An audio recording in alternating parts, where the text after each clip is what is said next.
Talojen ikkunat levisivät hänen jalkojensa alla, lukemattomina aina horisonttiin asti. Jotkut niistä näyttivät pelottavan eläviltä, vapisevilta. Jotkut näyttivät kylmiltä ja irrallisilta, aivan kuin museoiden etuikkunat.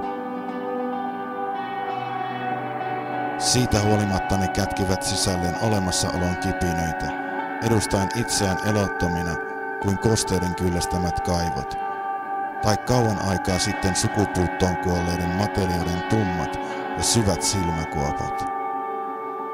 Alhaalla, siellä jossain, pölyisten lasinsirpaleiden takana, vilisevien valojen loisteessa, sekalaisen ihmispuheen monotonisessa sorinassa, raskaan kivikadun alla, syvällä, jossa kaikki kietoutuu jättimäiseen käärmeorgiaan.